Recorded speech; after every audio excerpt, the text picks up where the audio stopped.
Welcome to the HU Movemakers podcast, where we highlight folks that are blazing the trail and making moves in Howard culture. Welcome to the HU Movemaker podcast, where we highlight Howard folks that are blazing the trail and making moves in their respective fields. Today, I have a wonderful guest, former Mr. Howard, back in 96, 97. Some say that was like the golden era of Howard because so much was going on at that time. This guy also has degrees from Harvard, from Georgetown.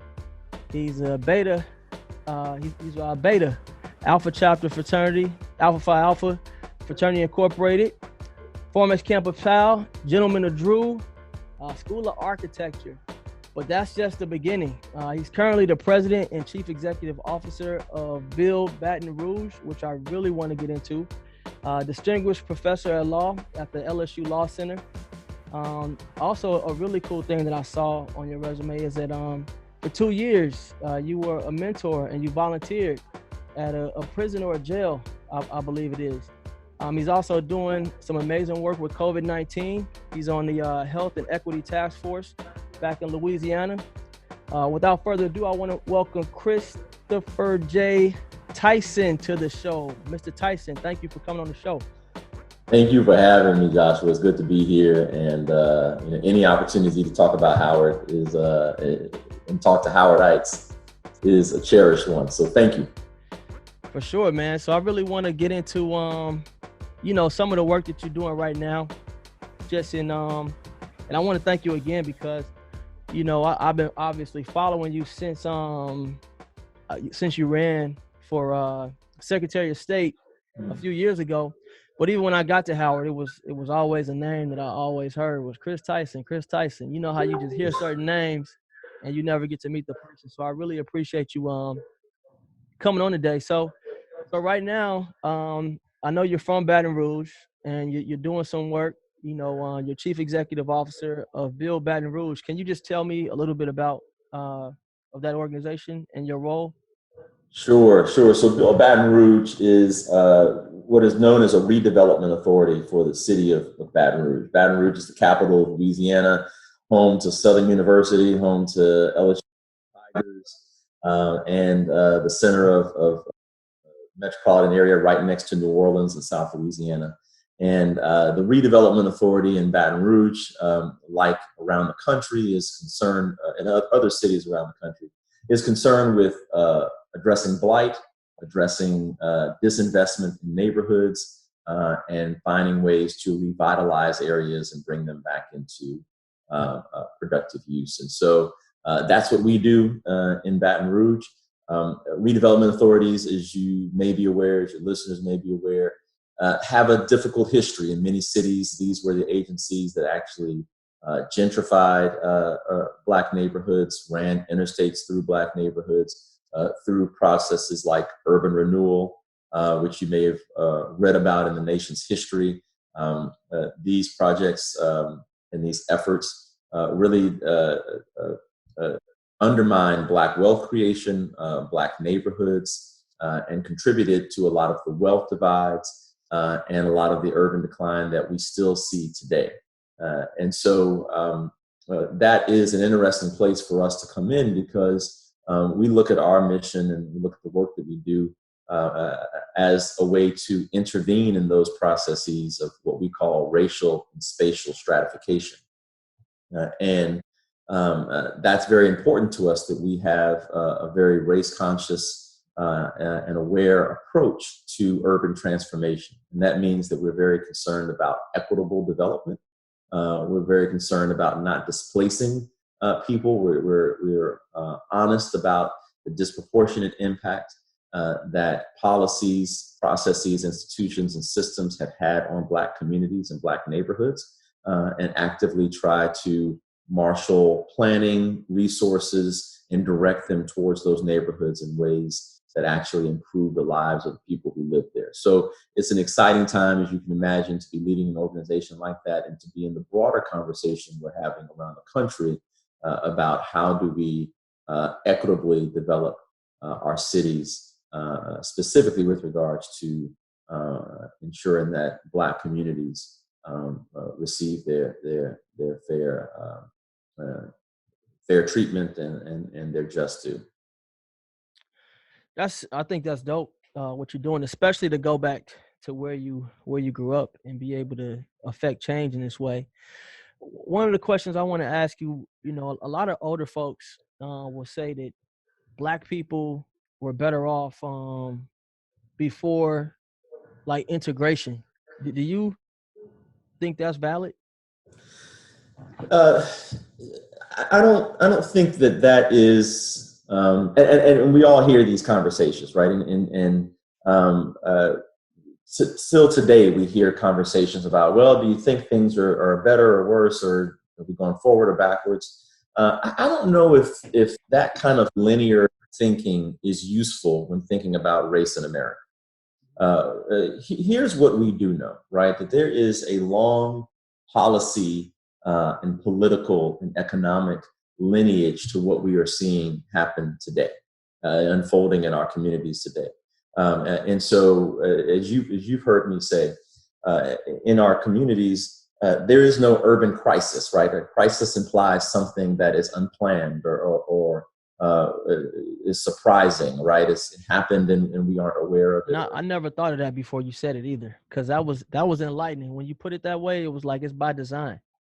Well, this is the logical result, right? This is what you should expect when we understand the history of redlining, when we understand the discriminatory practices around lending, when we understand the ways in which cities have been designed to segregate Black communities, almost as the guiding logic for the spatial organization of cities. That has a negative impact on community stability, on neighborhood quality, on wealth creation, and transference between generations in Black families. And so the cumulative impact of all of that is kind of mapped onto our communities today.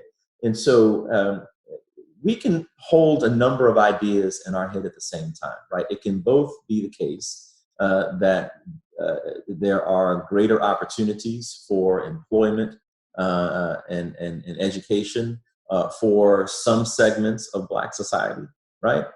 It can also be the case that when we look at racialized mass imprisonment, when we look at a widening wealth gap, when we look at the struggles of Black poor and working class people who are suffering incredibly in the current economy, that evidences a decline that we should be concerned about. And so it's not, for me, it's not whether or not, a generation ago or even before, Brown v. Board of Education somehow were things better or not. I don't know if that's a useful framework for us. I think we have to deal with the messiness and the nuances of the ongoing fight for Black freedom and Black liberation. And that's where we find ourselves today. It's something that is complex, that requires us to hold multiple competing ideas in our head at the same time, but also calls upon us to have a very rigorous and nuanced engagement with history, so that we can see things that are happening before us as part of broader processes and histories. That's interesting. I mean, I was reading like a statistic, because I used to, little bit about me, I used to teach for the Urban League. I used to teach entrepreneurship and financial literacy, and I was a CPS teacher. So one of the things that I always found interesting was like the wealth gap. Mm-hmm. I don't know how relevant this stat is today, but I remember it was like 6 years ago, learning that like the average Black family, the average net worth of a Black family was like $5,000. And this is recent. This isn't like, and then the average net worth of a white family was like $105,000 or $120,000. And the statistic was basically saying like not much has changed, since whenever they started keeping that statistic, which I would imagine is probably 100 years ago when, when people, whenever Black people started to accumulate some semblance of wealth. what are some systemic things that you've noticed that might be in place that have, because it's a two-part question, that have hindered us from building wealth? That's number one. And then also the follow-up to that question is how much of that is on us? Because I was also reading like in not the Wall Street, but the New York Times, they had an article, I'm sure you probably read it a few years ago, and it just talked about like a black person, no matter how wealthy you are, no matter how wealthy you are, your children are just as likely to go into poverty as somebody that's white who's already in poverty, you know? And a lot of that did point to like black men leaving the household. So on one end, you got this systemic thing, and the other thing, you got a cultural thing where we're not taking responsibility, you know? Yeah. So, I think I want to answer that in the words that you asked it, because I think, and I'm not. I think I did see an article similar to the one that you're referencing, but I wasn't familiar. I don't recall the tie-in with black men in households. Mm-hmm. So here's, in the absence of that statistic, and I apologize if I'm just not aware of it. But here's something I think we do need to wrestle with, right? To your second part of your question, how much of it is our fault? And I think that is where we should start. When we look at the history of the American middle class, the 20th century economy, we understand that is a national project that began with the systemic and deliberate and intentional exclusion of Black people. Right. So when we look at, I mentioned redlining. That is, probably the biggest case in point, where we have the government coming together to effectively create a national housing market by subsidizing the risk of banks in giving mortgage loans, giving the backing of the federal government. And part of that design was to severely limit the accessibility of that credit to Black borrowers. If we understand that home ownership is one of the greatest wealth-creating vehicles of the American middle class, then we can see that if between 1934 and 1960, only 2% of the mortgages underwritten by those federal policies went to Black borrowers, then we can understand how Black homeowners or Black property owners were kind of left out of this, unprecedented transfer of wealth and property in the American economy. And we should expect that absent some intervention on the scale of that initial policy, right? Absent some intervention, we should expect that to continue, right? Like the law of compound interest. So we should expect that the gap That's a good point. not close, right? We understand that, right? You understand financial literacy. If you're saving for retirement, if you start in your 20s, as opposed to someone who starts in their 40s, right? You have a gap that's not going to close. That person who starts 20 years later has to put significantly more in to catch up with that person who started in their 20s, right? It's just compound interest. Why would we expect anything different in the economy and what's happening in Black families, right? And so we have to go back to that and understand that the very foundations of the American middle class and how most families build wealth in this country were done in a racialized manner. But I want to get your thoughts on this. So what are your thoughts on reparations? Is that something that's just a word that's thrown out there to give people hope? Or is there a reparation that could actually happen that could really give us more equity in the American dream? I think we're having, we're in a period where we're having conversations about the systemic roots of persistent Black disadvantage. And I think that's a very exciting thing. You know, I would highlight, I would be remiss if I didn't highlight, you know, my Howard University classmate, Ta-Nehisi Coates, right, who has written brilliantly about this in much greater depth than I could ever muster. And I encourage people to read much of his work. And there are tons of other scholars, let me be clear, tons of other scholars who have contributed mightily to the topic of institutionalized racism and discrimination, the cumulative impacts of that, and what should be done about it. And so I think reparations, the talk, you know, when I was at school, you know, that was a taboo word. We didn't really have spaces to have conversations about, okay, what is, if we acknowledge that there is this systemic lineage, right, of policy and politics and economics that have combined to create these current conditions, then what is required, right? What is the solution?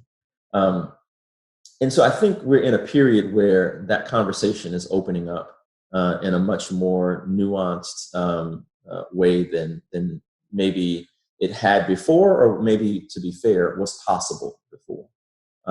And so I think that's an exciting conversation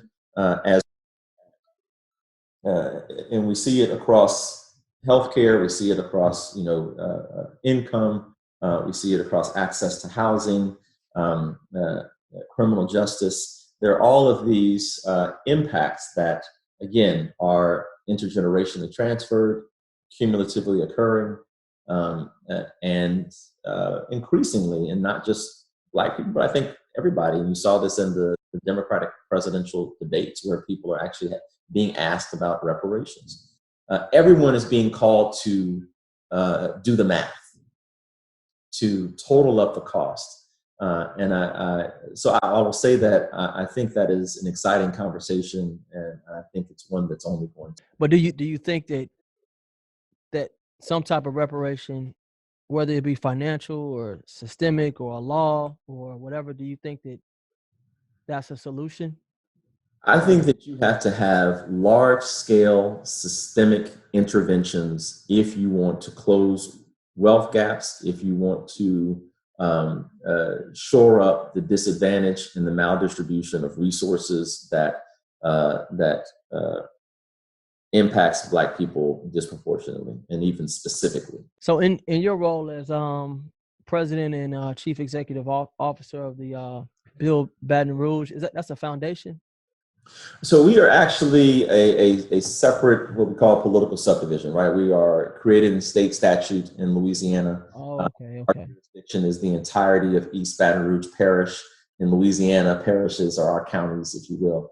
East Baton Rouge Parish is the county seat, for those of you non-Louisianans, for the city of Baton Rouge. And so that is our jurisdiction, and we are concerned about again, those issues of racial. What's the population? Like, just to give people an idea, what's the population and demographic? Absolutely. So metropolitan Baton Rouge is about 800,000 people, maybe 850,000 people in a 9-parish region.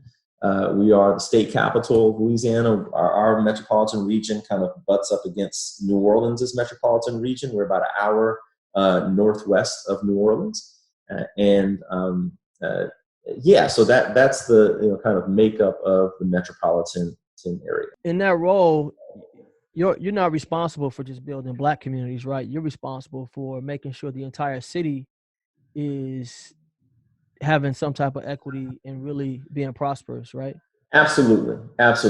And our is just to state our mission. Our mission is bringing people and resources together to promote equitable investment, innovative development, and thriving communities across all of Baton Rouge. And so, every piece of that is very deliberate, right? We want to develop, we want to invest equitably. We want to make sure that we recognize that there's a history of racial discrimination and racial segregation in our city. The Baton Rouge region is the 13th most segregated metropolitan region in the United States. We had one of the longest running school desegregation cases in the United States. We're home to the nation's first organized bus boycott. We have a history of civil rights organizing, but we also have a history of racial discrimination and segregation in the creation of the city. That has resulted in what we now call a tale of two cities, where North Baton Rouge, on a census tract basis, is the most impoverished concentration in all of Louisiana. South Baton Rouge is the wealthiest. And Baton Rouge is mostly a 20th century city, which means that most of it developed after the rise of the automobile and after the codification of Jim Crow. So it means that we have that automobile dominance and kind of racial segregation is kind of mapped onto every part of our community, which means that we need to increase connectivity, we need to increase walkability, we need to increase transit-oriented development. And we know when we do that, that actually helps people who are on the lower end of the economic scale, and that's disproportionately Black. And so when you have a community that works well for people who don't have cars, who depend on public transit or biking or walking to get to work, people who live in cycles of desperation and scarcity, and therefore need communities where resources are in close proximity, right? That are affordable and stable for them. And that you want to create those kind of situations because, not just because it's the just thing to do, it's also smart development for the city. And I think, we're part of a conversation in Baton Rouge that's saying, look, I don't care what wealthy neighborhood you're in or how insulated you think you are from being in one of the top murder capitals in the nation. Baton Rouge has ranked consistently in that regard. You have some of the worst poverty, urban poverty in the nation. I saw you said that it was like 30% unemployment for Blacks or 30% poverty for Black people. The poverty rate in the census tracts of North Baton Rouge is about 34 to 36%. That's under the poverty line. If you double that, you get to a much higher percentage of people. So these are poor and working class communities.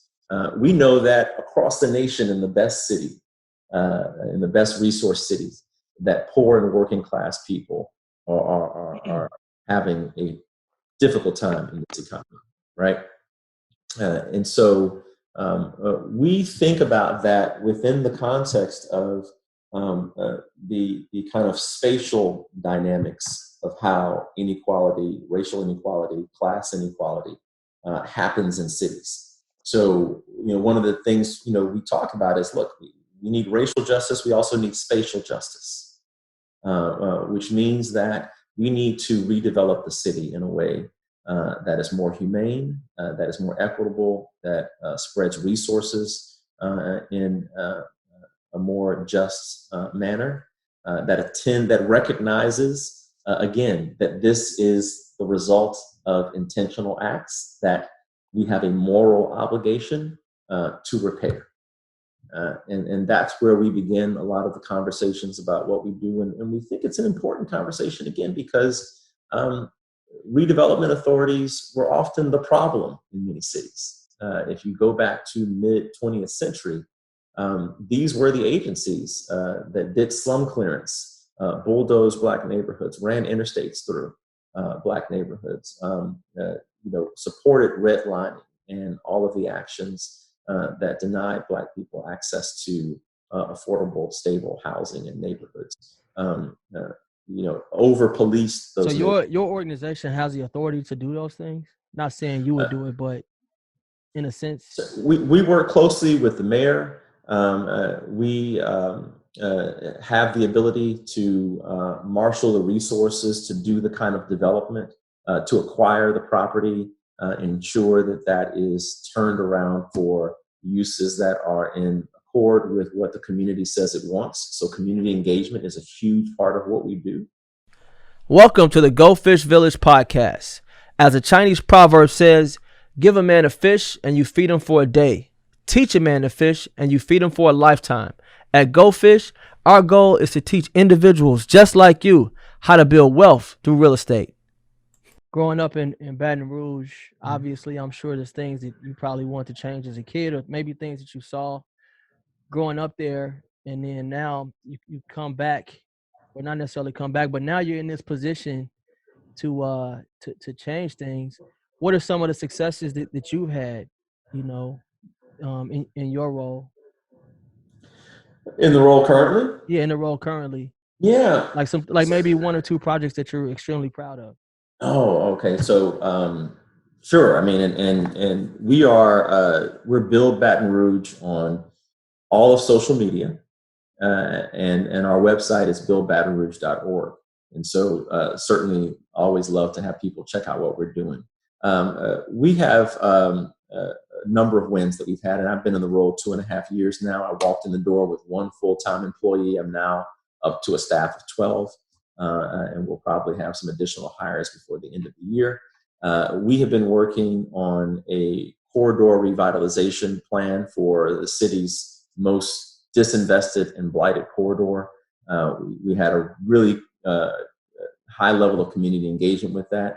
And now we've begun implementing that plan and getting. How do you make these changes without, I guess, scaring white people, for lack of better words? Like, do they feel like, man, you're taking resources from, we want to build this tourist part, and maybe you come in like, hey, we want to just give these people, we want to eliminate this food desert. You know what I mean?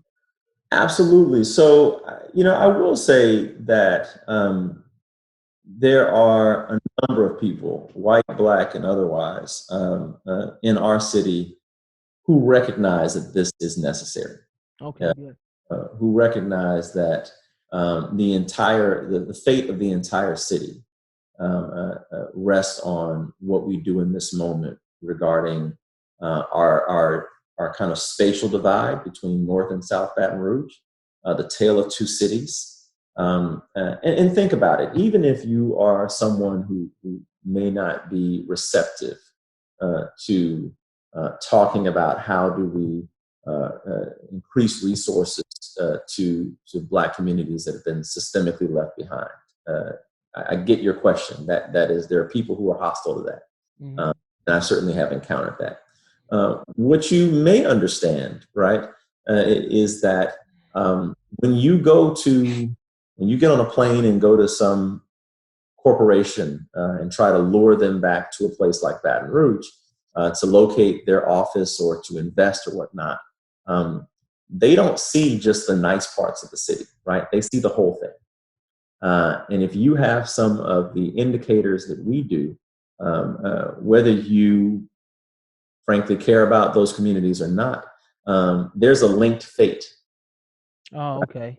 That you will not be able to realize your goals for what the kind of city you want until there is equity in how we develop this city and plan for this city and care for all of its residents. And so I am thrilled to have the support and the partnership and the camaraderie of a racially diverse group of our city's leaders across business and politics and community work.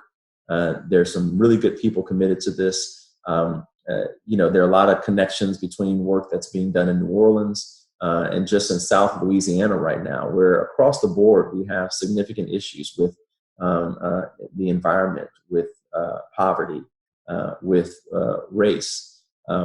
There's a lot of coming together, a lot of conversation. It's a really exciting time to be doing this kind of work. And I will tell you, Joshua, I think, people who are hostile to even having this conversation increasingly find themselves on the margins of the consensus and on the margins of debate. The corona, how has that impacted your work And, did you have to pivot at all, given the impact of not just Corona, but the combination of Corona and the George Floyd riots and all of that? I would imagine that has made a lot of people kind of pivot in terms of how they view equity in Baton Rouge. Um, so the first thing that I think I feel compelled to witness in answering a question like that is the human toll. And I know people who have lost their lives due to this pandemic. They've lost loved ones. They have experienced all types of trauma in the midst of this.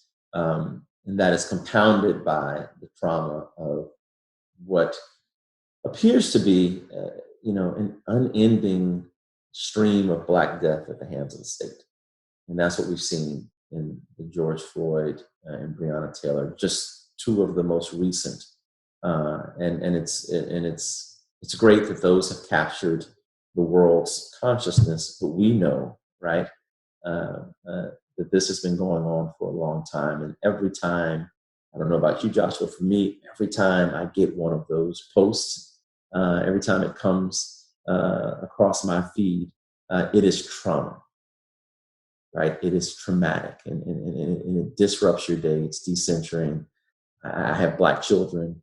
I have loved ones. I have friends. And it's hard to not look at an Ahmaud Arbery or all these other people, Sandra Bland, and not see that these are people you would know, right? If you don't know them, you know them, right? You know these people. Right. And that is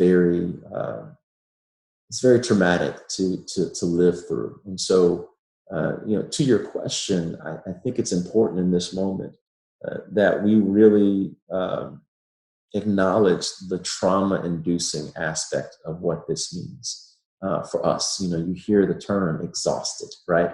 That Black people are exhausted, and it is a sort of exhaustion. And again, I'm always going to advocate that we are fully human in these moments, right? Blackness is we're either superhuman or subhuman, right? But we have to claim our humanity and make sure that we're well, that we are exercising self-care and community care, right? I certainly have had colleagues who have lost loved ones due to the pandemic, friends who have lost loved ones due to the pandemic, funerals that cannot happen, grieving that is arrested and interrupted. I think I feel the weight of all of that in this moment. And fortunately, it has not come to my immediate family, but it certainly has impacted a number of people who I love and respect tremendously. And so that's the first level of how we've been impacted. The second level, right, it's just the logistics, right? You can't work in an office or you're working remotely, and now everybody's on Zoom doing all of that. And that's something I think the entire nation is coming to terms with. Growing up in Baton Rouge, I saw that your dad's a federal judge, right? So my father's no longer with us. He passed in 2011. My condolences. Yeah, no, I appreciate that. At the time of his passing, he was chief judge of the federal district court for the Middle District of Louisiana. He was the first Black person appointed to that role by President Clinton. Actually, during really? Yeah. So what's your dad's background? How did he? He was an attorney and began in private practice and was elected to his first judgeship in 1987. And in city court, he was the second Black elected judge in the city of Baton Rouge. His law partner was the first. So out of their law firm came the city's two first Black judges. He then ascended to state court. Actually, senior year of high school, he went to state court. And right after I graduated Howard, I finished Howard in 98, and Dad was appointed to the federal bench in the fall of '98. So growing up, obviously, you're not looking at him as a judge. You're looking at him as your dad. Is this something Yeah. that you appreciated at the time? Like, you're like, damn, my dad's a judge, or you just like, you don't even kind of realize it? No, well, look, other people will make you realize it. So here's the deal. Both my dad and my mom raised us in a just a beautiful community of friends and family. Both of them from Baton Rouge. My mother spent most of her life here. My dad spent all of his life here. And so I grew up with multi-generational family friendships, kids who I played with, who my parents played with their parents, and my grandparents played with their grandparents. And it was a special thing to grow up with. And what it did, I think, for my father as he ascended, and I think people who knew my father would always say, he was exceptionally grounded. Well, this was where he grew up. He went to LSU. He went to LSU Law School. Was the, I believe, 5th Black graduate of the LSU's Law School, the only one in his class. And this was his community. So, man, 5th Black in his class. he That's nuts. Yeah, my parents had lifelong friends. They have lifelong relationships. What about your mom? What type of woman? My mother retired as a teacher. Okay. She, I think when I was born, she was a real estate agent. She spent some time just as a homemaker, and then finished her degree kind of when I was in college. I think she finished college and went into teaching and did that until my dad died and she retired. So, but just thinking about childhood and all of that, it's just family. I grew up around a very loving, extended, and very supportive family. And I got to see strong families, strong marriages, people doing incredible things at an early age. And I had the privilege of being able to take all of that for granted. And I'm very thankful for that. And it certainly continues to impact my life. So I know Kara and I know Eric. What are your only siblings? They are not. So so 3 of the 4 of us went to Howard University. I'm the oldest. My brother Todd is a graduate of LSU and the Southern University Law Center. And then you have my brother Eric, who is a 2002 graduate of Howard, and my sister Kara, who's a 2002 graduate of Howard, and she also has her PhD from LSU. Nice. So, yeah. Well, it seems like your dad had a huge influence on you, obviously, with him being a lawyer and being heavily involved in your upbringing. Why not go to LSU? What made you go to Howard? So let me say that as a member of the faculty of the LSU Law Center, it is, we have a great institution and some incredible people that I get to work with, and incredibly intelligent students that I've had the privilege of teaching over the last 10 years now that I've been a member of the faculty. So you're tenured, right? I do. I'm a tenured member. Does tenure mean you can't get fired? For the most part, I don't think it's good to say you can't get fired. Everybody can. Job security. It certainly means you have a high level of job protection and security. That's gonna feel great. And look, it's for my academics out there. You put a lot of work in to gain the confidence of your fellow faculty members to be awarded tenure, and so I certainly am proud of that. But look, man, I grew up.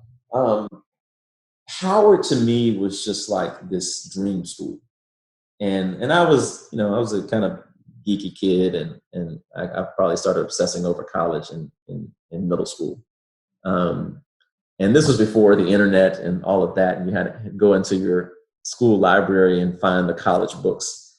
And I fell in love with reading about Howard. And I felt in my gut, I had never been to Washington, D.C. I'd never been on the campus of Howard University. My parents had family friends who had been to Howard. And as I got older, I had other peers who would go to Howard ahead of me. So I had those connections to Howard, but it just struck me as this place of incredible history, of this deep legacy that I felt was for me.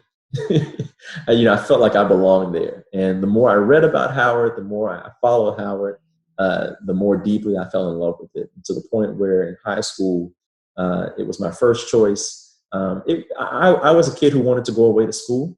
And so it wasn't just that I didn't want to go to LSU. Southern University is here as well. It's a historically Black college, steeped in its own history and very much a fabric of my home city. My grandmother is a graduate of Southern University. My brother is a graduate of the Law Center. Countless family and friends are graduates of Southern. I wanted to go away. I thought that was important for me. Howard, I was fortunate enough to gain a full academic scholarship. And I showed up in the fall of 1993. And if Howard had been half of what it was, it would have been an amazing experience, right? And it still would have exceeded my expectations. So when you get to Howard, you took Howard by storm. I mean, Gentlemen of Drew, Campus Pals, Alpha, UGSA. What was the scene like when you pulled up? Like, when you finally get to the Mecca, you pull up, what's going through your head? I remember getting my first application. I remember doing the application, it came in the mail. I'm like, looking at it like, oh, man. It was, so I will tell you, man, when I got accepted into January of senior year, January of 93, on April 6th, I believe it was April 6th, I think it was a Thursday, I went to the mailbox and I got the scholarship letter. And I'm the oldest of 4 kids. I felt the pressure of my parents having to send 4 kids to college and me being the first. And I wanted to get a scholarship. That was a big thing for me. And so when I saw that full ride to Howard, I cried. My mom with me. It was like I had earned my ticket. And so when I showed up on the campus, I'm gonna tell you what it was, man. It was the most intimidating thing I had ever experienced. Really? Oh my goodness. I had been, in a predominantly white school where I was usually the only Black student in AP classes and, that whole thing, right? And I wanted to be in this space. I hadn't thought through, right, that I was about to be in this concentration of kids who were way smarter than me, way more articulate than me, cooler than me, dressed better than me. They were from all over the country and the world. I think I spent the first year just being in awe of everybody, right? And Howard, for me, was an incredibly humbling experience because I knew that I was among just some of the most talented and capable and impressive people that I was going to experience in life.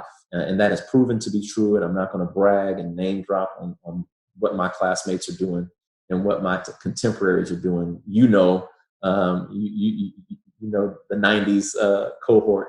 I knew that those people were great.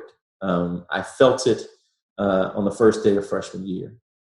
And what it forced me to do, right, is kind of find my new center and think about, okay, what is, how do you excel in this environment? How do you stand out when there's so many incredibly talented and That's a good question. And beautiful people. One of the things I want to ask you, because for a lot of people like me and you, Howard is the most diverse time in our life, Yes. Because people really aren't looking at you because you Black. Everybody Black. You know what I'm saying? Everybody's Black.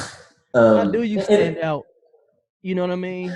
When you don't have to be the Black representative. You really got to work, dig and claw to build a brand when everybody, when it's the playing field is not 100% level, but it's as level as it's going to be in life, It's maybe the only time in your life, and granted, I am, you're still in the world, you're still very much aware of your Black self in the world, and you're aware of your Black self in Washington, D.C.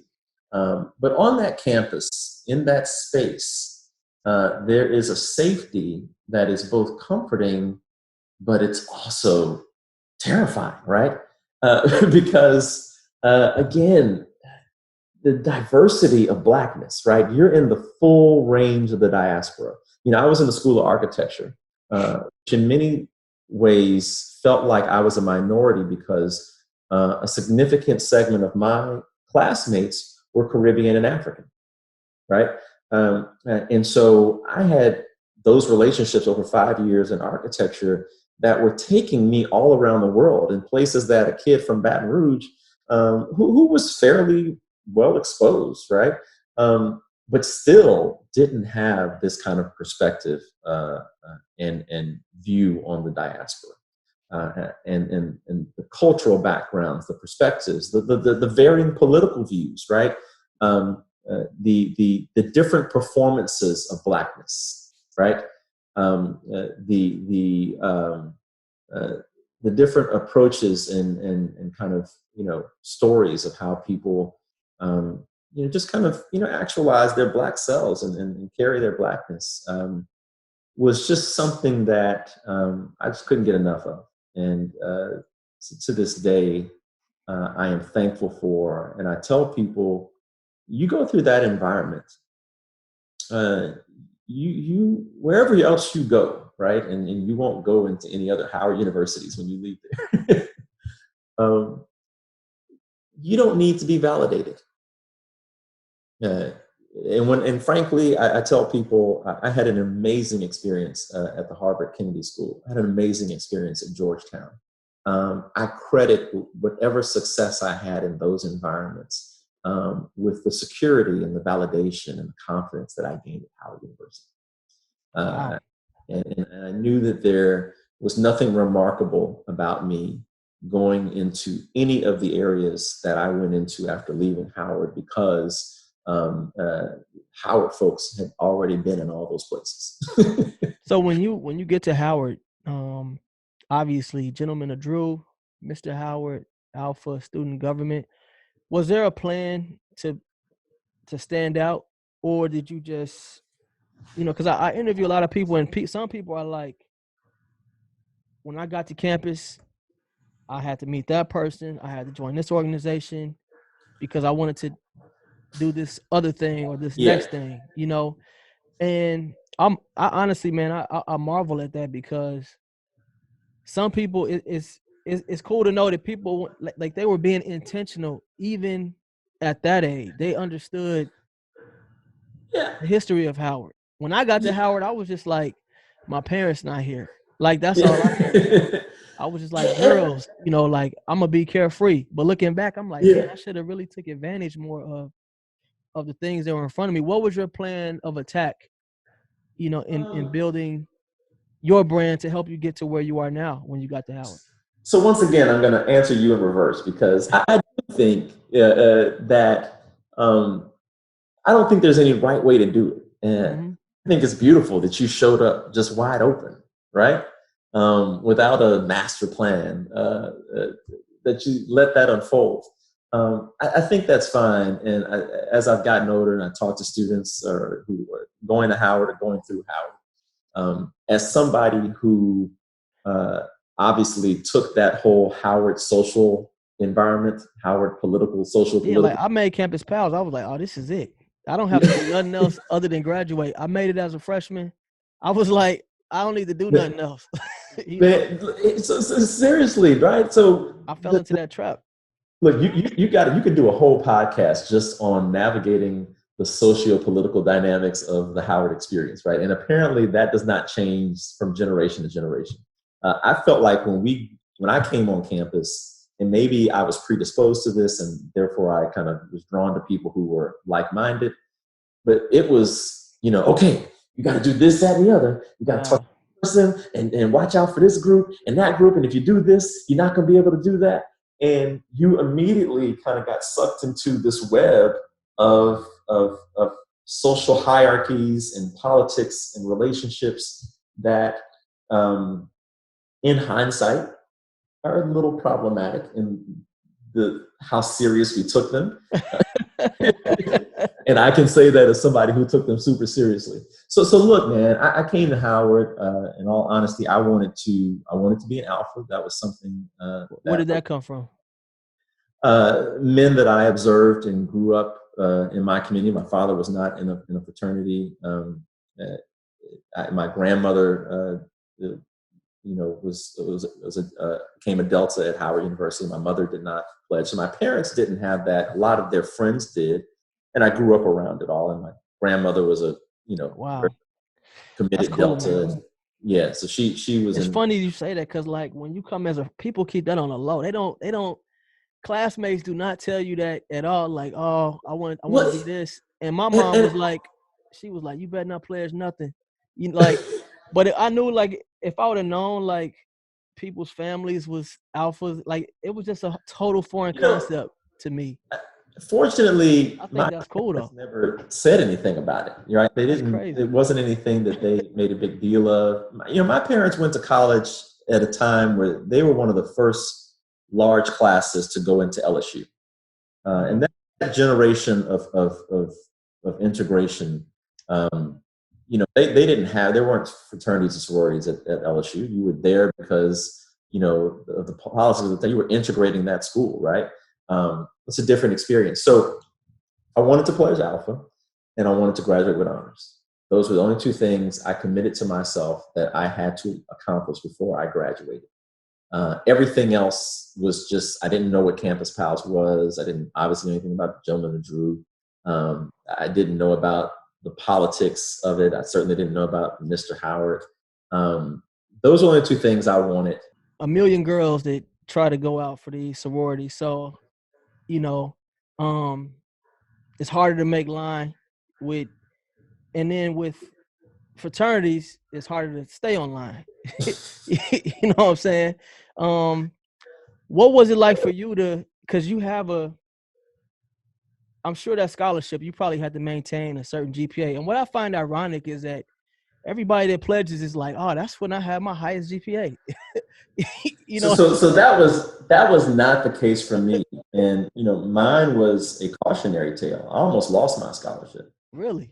And I'm not, look, we could have a whole other show on hazing, on, fraternities and sororities and that whole culture and the implications of that. And so I don't want to get into all of that right now. Mm-hmm. I whatever I always said, whatever, I was engaged in, I knew at that time at the age of 19, and I would say today that I was doing of my own volition. I always knew then that, whatever was going on, I could opt out at any moment. And so those were choices, and I was able to keep my scholarship, and I was able to ultimately finish with honors. But if there's some Howard student who's listening right now, and I hope, I pray that things are a lot different than they were, in the 90s. You did a lot of stuff early on, it's, to join a frat as a sophomore is at Howard, as we know, is tough. But then at the same time, your campus pal, a lot of distraction right there.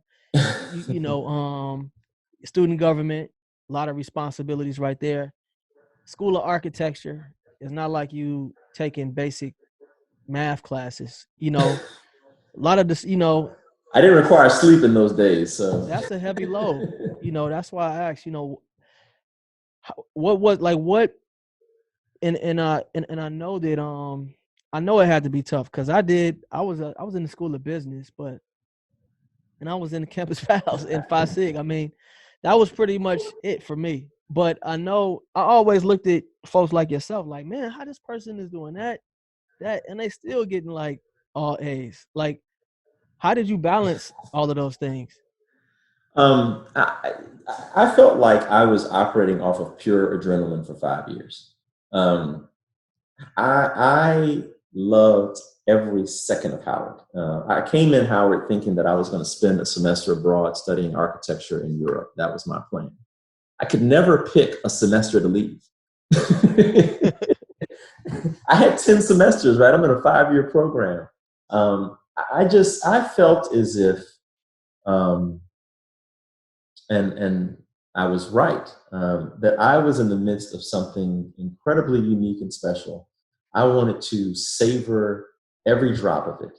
And look, I ran for undergraduate trustee and was unsuccessful. There are other things that I tried to do that didn't work out, right? And I want to be careful, because I know, maybe there's some students who are listening to this. It wasn't like I just won everything. Well, no, that was my next question. Yeah. So I definitely want to get into, a time where maybe you did hit rock bottom, or you felt like you hit rock bottom. But as we know, certain things are only temporary. You know what I mean? Yeah. But one of the things that, sometimes we do see the finished product and we say, oh man, this dude does this, and this. We don't see behind the scenes about what it took. And then you get to a certain place in life where you do have a certain status, and it gets hard to maintain that status. Because I would imagine once people see you, oh, Mr. Howard out for this, they're putting other responsibilities on you and asking you to do more and commit yourself to more things. I mean, was there ever a time where you felt like giving up, where you doubted yourself for good reason, or you felt like a failure? If you could provide an example that you feel comfortable with sharing. Yeah, I think the semester that I crossed into Alpha was one where I was at risk of losing my scholarship, and I was deeply ashamed of that. I had always maintained that whatever I did was in addition to my studies, not instead of. And I had failed my own standard. And so when we crossed, I told you about that great day we came out, I literally disappeared. I went into the basement of architecture, and I didn't emerge until the summer. And I didn't go to that many parties. I wasn't hanging on the yard with my line brothers. I was trying to fix something that I almost broke. And it was an incredibly scary time, I remember. And I pulled it out thanks to the grace of administrators and faculty members who, gave me the grace, really. But it's a testament to the community feel of Howard, and it's experiences like that I always feel indebted, because I just feel like things could have gone differently in that moment. And I remember the fear of that, and I remember the fear of failure. And it would have been failure to me, because that was not the goal, right? It was to do these other things in addition to, not instead of, my studies, which were very important to me. And then the other one was, when I lost undergraduate trustee by 46 votes, I think, or something crazy like that. And then that just, that's a tough thing to deal with. You run a campaign, and at that time, I took that very seriously. And so, it's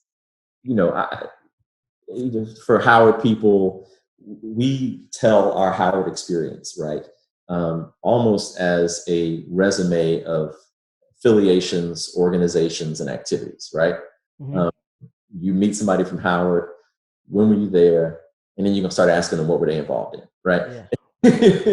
and for better or for worse, I don't know if that's, that's alienating for some people, right? It's alienating. Big time. Who went through Howard and had incredible experiences that weren't necessarily tied to this organization or this elected office, that experience. And so, there are many ways to have an incredible Howard experience. I'm thrilled with the way that I did mine. It worked out for me and kind of what I wanted to get out of it. And there certainly were low points, and everything did not go according to whatever grand master plan I was crafting on the fly as I was going through it. But I learned a lot, and I learned a lot about myself, and it's in those low points that you have to summon something inside of you to get through.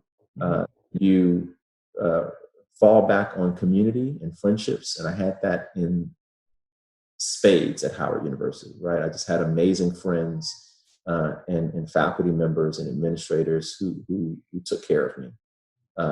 And I don't mean like special treatment, but I mean that that was part of what got me through. But yeah, it's highs and lows, man. I would not, if I could click my heels right now and go back to my lowest moment at Howard, I would do it in a heartbeat. So what made you decide to go out for Mr. Howard? And what was your talent?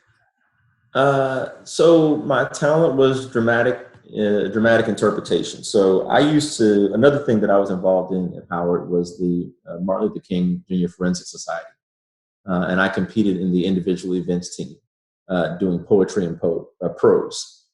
So I was on the forensic circuit, doing competitive speaking, and I did a dramatic interpretation from the play, The Amen Corner, I think is what I did. And that was my talent. And I think I won by less than a point. It was a very close, very close contest.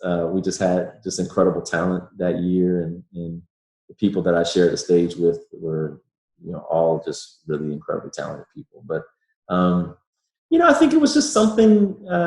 At that time, there had been a gap in the Mr. Howards. And maybe 2 years before me, we had started doing them again. And so it stopped for a while? It had stopped for a while. There was not, let's see, I'm 96. Was it still Miss Howard? Yes, there was. There wasn't Mr. Howard. So I'm 96, 97. That means 95, 96 was Lamont Geddes. And 94, 95 was Chidi Adiakoma. So when I came in, there wasn't a Mr. Howard. At least so not. Nobody was running, or they just, like, what happened? I don't think they were doing it. And if somebody's can correct me on this, feel free to do so. I don't think I think there had been a break. And I think what I remember learning was that it had been done before. And I think what changed is that when Chidi became Mr. Howard, which would have been, I think, 94, 95, I recall that was like the first time, or, maybe not the first time, but that they had done the Mr. and Miss Howard together. So, yeah, but it was just, I saw it as an opportunity to represent the school, and I love, anything that I could do to promote Howard. And before I get this, did you have like any internships at all? Like any other things outside of Howard? I did. I interned for multiple summers with Washington, D.C.'s Historic Preservation Division. And so, being at Howard in the 90s, really the last era of Chocolate City, right? Before DC begins to really gentrify and transform into, what it is today. And DC is still an incredible city, but, when we showed up in the 90s, just to give you context, in orientation, we were told not to go down U Street. Really? Yes. Damn. What they told us was, they said, look, there's a new metro stop on U Street. You are not to use that metro stop. You use the metro stop. Do not go down U Street. Now they say don't go down U Street because to avoid traffic. Yeah, assuming you can avoid anything on U Street. So I got to work in historic preservation. That was my internship as an architecture student, and just really got to learn about DC as a city, as an urban study. That's just a whole other thing. DC's I consider it my second home. I would come back later for law school at Georgetown. And fascinating city to form a relationship with, to be studying architecture. DC was a laboratory, right? It was a classroom Mm-hmm. in and of itself, and deeply, just thankful for that. Last year, I had the opportunity to go back to the School of Architecture and give a talk to the students about the work that I do. That's great. And I talked to them about, look, you are in Washington, D.C. If you want to understand urban redevelopment, there's history right here. One of the first Supreme Court cases dealing with the redevelopment agency is in D.C. So yeah, I mean, in your position now as working, like doing those type of projects, and to be in DC in the 90s, and when you go back for like homecoming or when you go back for speeches or whatever, like just to see how much DC has changed, especially around Howard, do you view that as a successful model, or like what goes through your head when you see that? I think in every city that is experiencing the change that DC has, we should be deeply concerned about the displacement of poor people, culture of Black and Brown communities, the affordability and the accessibility of the city for everyone. So that's the first thing that I think about. And I think that is an acute issue in Washington, D.C., as we've seen just with the transformation around Howard University and throughout the city. When we came to Howard in the 90s, I got to Howard in 1993, D.C. kind of started for upscale D.C. at 16th Street and went westward. There was just nothing on that side of town. There was vacancy, there was blight, there was danger. Everyone was hyper aware. You always had your head on a swivel, moving around Howard University, constantly hear about people getting held up at gunpoint, jacked. There was so much blight, so much boarded up buildings. It was just, the kind of, what you would picture of urban decline. That's what DC was. And it was this rich Black culture, right? It was this Black community and this history, and Howard was in the middle of that. And we had no idea what was in progress, right? What was being set in motion. And when you look policy-wise in DC, a lot of these things were set in motion in the 90s. And so, we didn't know how that city was going to transform. And obviously, we talked to Howard students, Howard alums. Many of them would go on to become gainfully employed in DC, invest in real estate in DC, and benefit tremendously from the unprecedented run-up in real estate values in DC. I own property in DC. I've experienced that. And I have countless numbers of classmates who are in similar positions. But there's an underside of that, right? It comes at the expense of others who no longer can access DC. And I know right now with, the issues with the Verizon store on Georgia that they had, and the don't mute me. Oh yeah. Don't see. Mute DC. Yeah, that currently is happening. Obviously, the issues that students have raised at Howard University with the neighbors using it as a dog park. Those gentrification issues, those are issues about Black identity in space, or issues about the politics of urban space. And DC is just a fascinating laboratory for that, given its history, given institutions like Howard University, given its global character, and the pace and scale of real estate development. So I kind of got, an early education on that, working in the Historic Preservation Division as an intern, as an architectural student intern. And I still draw on that experience to this day, and in the work that I do now. Yeah, it's just changed so much in DC. I mean, the real estate is just super expensive, and I know a lot of people like, man, I wish we would have saw this coming. I want to ask, as I read through your resume not your resume, but your bio, I see that you very accomplished, with career, extracurricular activities. And for a lot of people that, have that type of sense of responsibility to graduate from Howard? Because, when we come out of Howard, we feel entitled. We feel like we're going to change every system. We're going to conquer every barrier, and a lot of us do.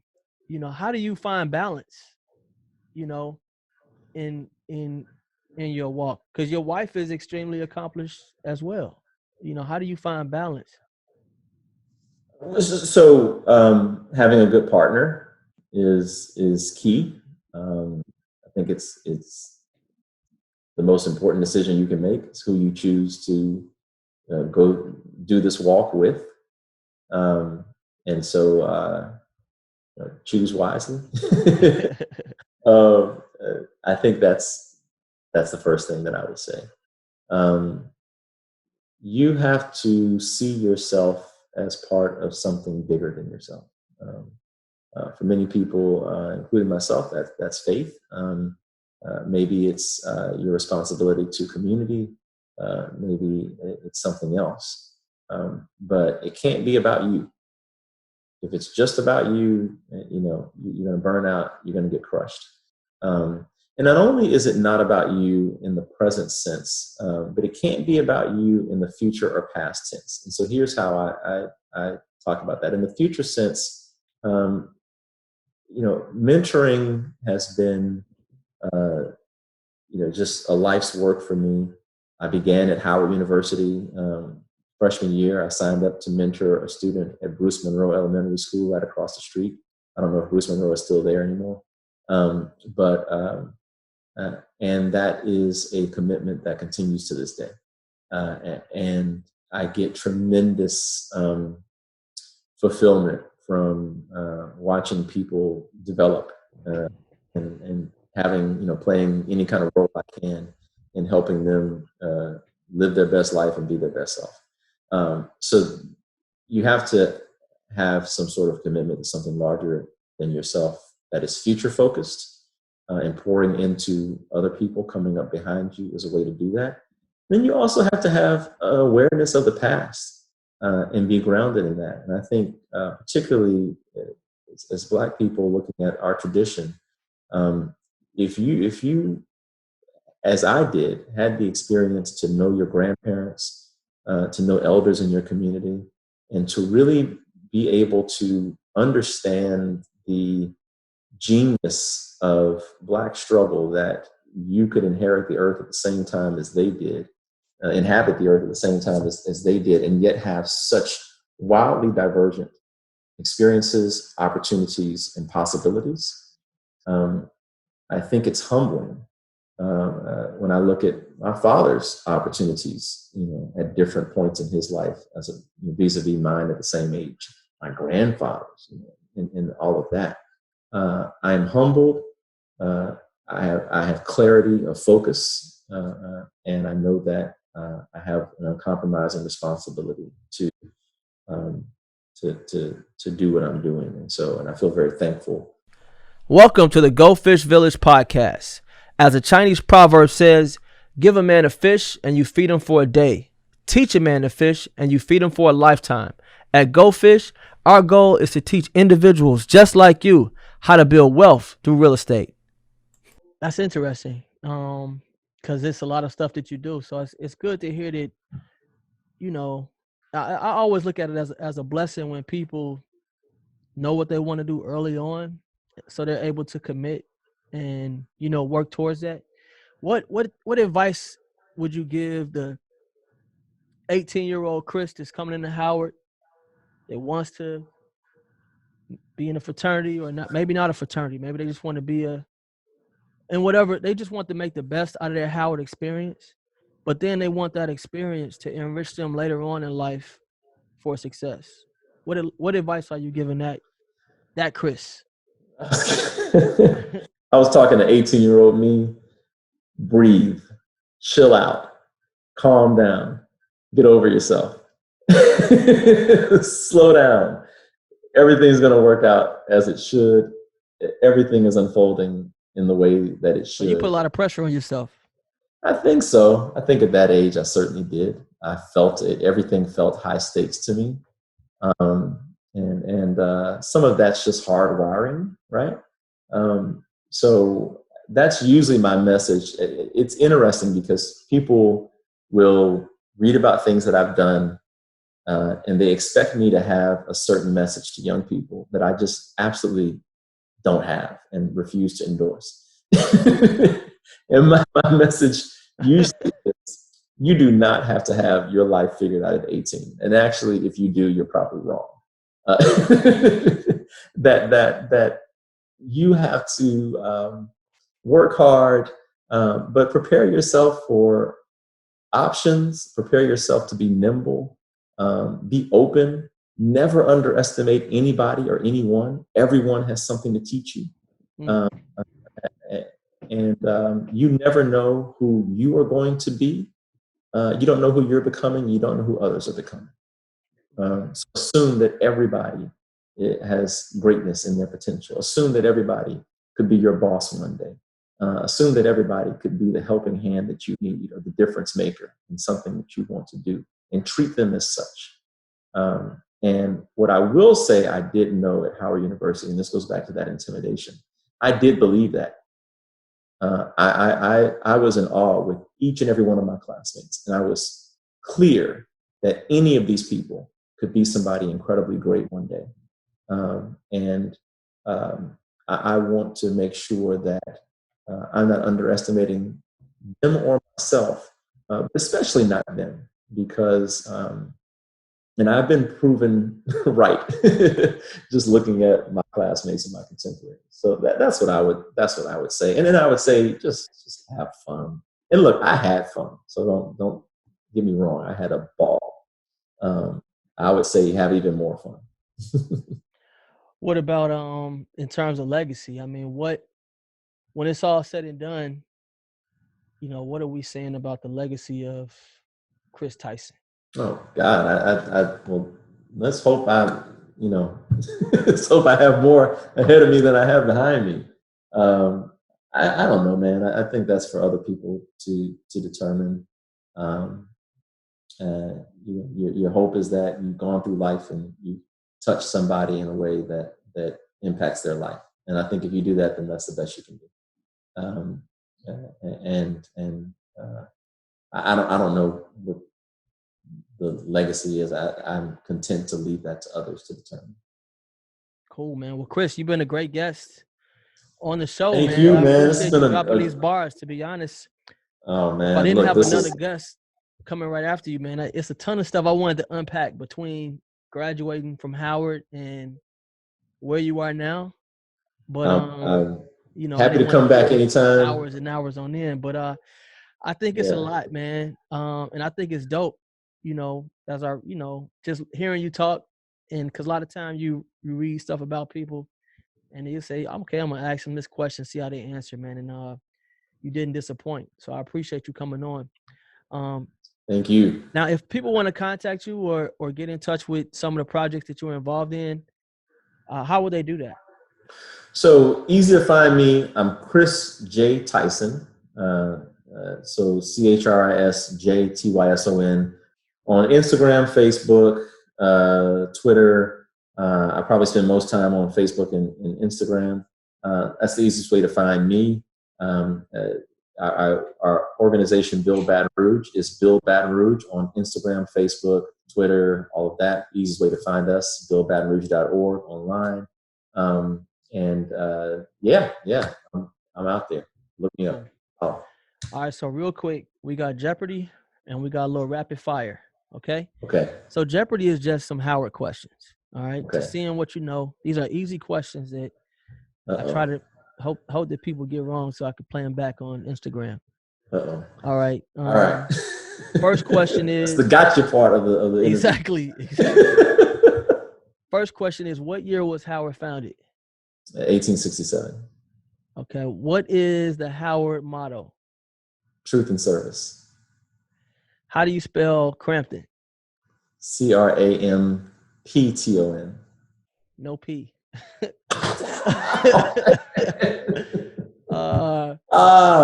Finish this sentence. Reared against the eastern sky.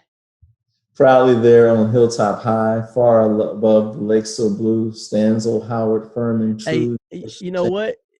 I had What you Asha on want? here. I had Asha. You know Asha, right? Yeah, Pal. yeah, I'm like, what year was Howard founded? She talking about 1957. yeah. I'm like, oh no. Then she was like, oh no, my bad. 1967. I'm like, nah, Asha, no, no, that's not it. But anyway, next question. What's the Black national anthem? Oh, lift up your voice and sing. I can give you all 3 verses, brother. Now, come on. I can't sing that. That's right. See, this ain't fair. Interpret you was a pal and you were alpha, so I know all these things you know about heart, and you architecture major, so you know every building on campus. I get you. I give you buildings. Where'd you stay at as a freshman? Drew Hall, 219. What's the address of Drew Hall? Gresham Place. What is it? Is it 501 Gresham Place, Northwest? Man, you getting all of them. What's the zip code of Howard? 200. What is Howard? Is it 06? 59. You would know if it was 06. That's right. 59. You would know if it was 06. Yeah, you never forget that one. Who's the president of Howard? Frederick. President Frederick. Who was Howard named after? General Oliver Otis Howard. All right. Now it's time for rapid fire. Okay. So first we're going to start one, bench one, or cut one. And so that means you got to start one of these people, bench one of them, or cut one of them. And I was looking on your Instagram, so I'm going to go with Marvin Gaye. Guys, it's going to be hard. Tribe Called Quest, Erykah Badu. What you want me to do? You got to start one of them, put one of them on the bench, and you got to cut one of them. I can't cut. Okay. Marvin Gaye, Tribe Called Quest, and Erykah Badu. Yep.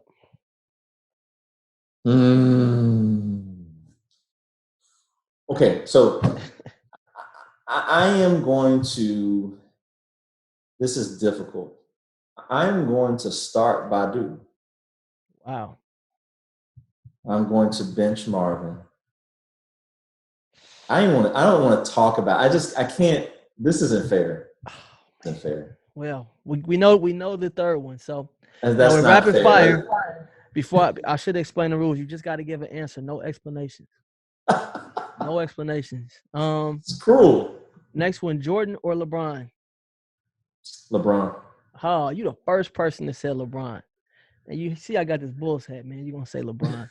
All right, U Street or Adams Morgan? U Street. Is homecoming better as a student or as an alum?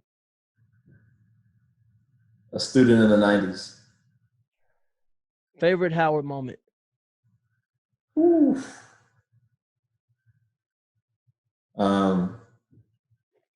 I'm just going to put, it's too many. I'm just going to say my first day of class, man. Man, orientation was my favorite. Man, that was like the best. First day of class, man, was a dream come true. Wow, really? Eve, I was finally there. And I'll never forget that high.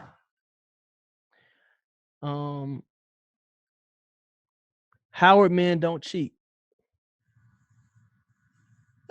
So what am I to do with that? Whatever comes to mind when you hear that.